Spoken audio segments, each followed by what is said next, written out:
Ny tena kristianina dia mandeha amin'ny fahamasinana.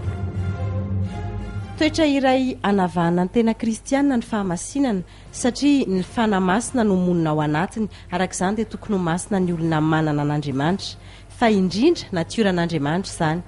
Hoy ny voasoratra hoe ho masina ianareo satria masina aho. Tsy ny asa soa ny famonjena fotoam-bavaka na ihany koa ny asa atao eny anivon'ny fiangonana no afantarina fa tena kristianina ny olona iray, fa ny fitondran-tenany izay masina. Koa raha manana ireo teny fikasan'ireo sika ary malala dia aoka isika hanadio ny tenantsika ho afaka amin'ny fahalotoana rehetra na amin'ny nofo na amin'ny fanahy, ka tanteraka ny fahamasinana amin'ny fatahorana an'Andriamanitra. Tsy ny olombelona no mametraka ny olo-masina, fa Andriamanitra ihany amin'ny alalan'ny asa-panavotana izay nataon'i Jesosy Kristy teo amin'ny hazo fijaliana ho an'ireo izay nibebaka sy niala tamin'ny fahotany. Amin'izany sitrapo izany no nanamasinana antsika tamin'ny nanaterana ny tenan'i Jesosy Kristy indray mandeha. Voasoratra ihany koa fa mba hamasina ny kristianina dia izao ny voalaza hoe ary amin'izany Jesosy Kristy koa dia niaritra teny ivelan'ny vavahady mba hamasina ny olona amin'ny rany. Ny fahamasinana dia fiovana tsikelikely andalovan'ireo voavela heloka ho afaka amin'ilay natiora mpanota nolovana tamin'ny Adama ka tonga olom-baovao nandresy zanota izany. Raha ny marina dia olo-masina mihitsy no filaza ireo mino sy nandray ny filazantsara notoriana taminy, fa tsy olona vitsivitsy na olona notsongaina akory nantsona hoe olo-masina. Manamarina izany ireo taratasy fiarabanana nomboan'ny Paoly ny epistiliny tao Korintho sy tao Efesosy. Ndaonge ho jerentsika Paoly apôstôlin'i Jesosy Kristy noho ny sitrapon'Andriamanitra mamangy ny olona masina ny Efesosy izay mahatoky ao amin'ny Kristy Jesosy. Ny atao hoe masina dia voatokana ao an'Andriamanitra, tsy trano akory ny masina fa ny olombelona izay nibebaka ka tonga tranon'Andriamanitra. Ary hoy izy taminy, mianohy ahy ianareo levita ka hamasino ny tenanareo ary hamasino koa ny tranon'i Jehovah Andriamanitra ny razanareo ary esory amin'ny fitoerana masina ny loto.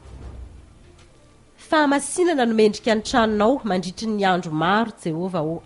Tsy mahazo midika akory izany hoe tsy mahazo manambady na mitoka-monina ny atao hoe masina ka ny safidy ny ity sy atahotra an'Andriamanitra ary tsy hanao fanahiniana ny anota mandritry ny fifahinianany ety an-tany. Izay no tena antsoina hoe olo-masina. Miaina amin'ny fiainana andavanandro, fa ny hamantarana azy dia tsy mankasitraka ireo fanao izay mifanohatra amin'ny sitrapon'Andriamanitra araka ny voalazan'ny teniny. Fa izao ny sitrapon'Andriamanitra dia ny hahamasina anareo ifadianareo ny fijangatsangana. Ny atao hoe masina ihany koa dia mandeha amin'ny mazava, tsy miolokoloka, tsy manao kolikoly ary tsy miray tsikombakomba amin'ny tsy marina. Hoy ny voasoratra hoe fa ianareo koa dia taranaka voafidy, fanjakam-pisorona, firenena masina, olona nalain'Andriamanitra ho an'ny tenany mba ilazanareo ny hatsaran'ilay niantso anareo hiala amin'ny maizina ho amin'ny fahazavany mahagaga. Santionany ihany ireo fa ny tenin'Andriamanitra no tena manoro lalana antsika sady hahafantarantsika marina ny atao hoe fahamasinana. Manamasina azy amin'ny fahamarinana fa ny teninao ny fahamarinana. Raha te hahita an'Andriamanitra amin'ny fotoana rehetra ianao dia mitoera ao amin'izany fahamasinana izany, fa tsy ny fanenjehana fotoana akory na ny fitadiavana mpanompon'Andriamanitra no tena hafantarana fa mikatsaka an'Andriamanitra ianao. Hoy ny voalaza hoe mieza mitady fihavanana amin'ny olona rehetra sy fahamasinana, fa izay tsy manam-pahamasinana dia tsy ahita ny tompo. Ary hoy Josoa tamin'ny olona, manamasina ny tenanareo, fa raha ampitso dia hanao fahagagana eo aminareo Jehovah. Andriamanitra nanome antsika ny fanahiny no mitohy manamasina antsika.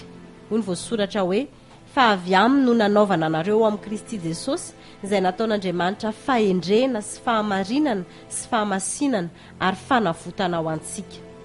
Hoy ihany koa ny tenin'Andriamanitra hoe ary Andriamanitra ny fedanana ne hamasina anareo samy ho tanteraka ka aoka ho arovana avokoa ny fanahinareo sy ny anareo ary ny tenanareo ho tanteraka ka tsy hanatsiny amin'ny fiavian'i Jesosy Kristy tompontsika. Mahatoky izay miantso anareo sady izy ihany no anevo izany.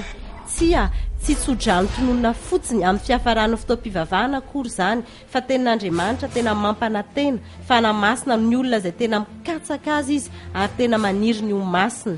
Ny olona masina ihany koa dia ho afaka hiakatra hiaraka aminy rehefa hiveriny Jesosy Kristy aoriana kely, fotoana izay efa tsy ho ela intsony raha ny faminanian'ny Baiboly. Mba hamasina azy amin'ny hanadiovany azy amin'ny rano fanasana amin'ny teny, mba ho raisiny ho an'ny tenany izany ho fiangonana malaza, tsy misy petipentina na fiketronana na toy izany, fa mba ho masina sady tsy misy tsiny izy.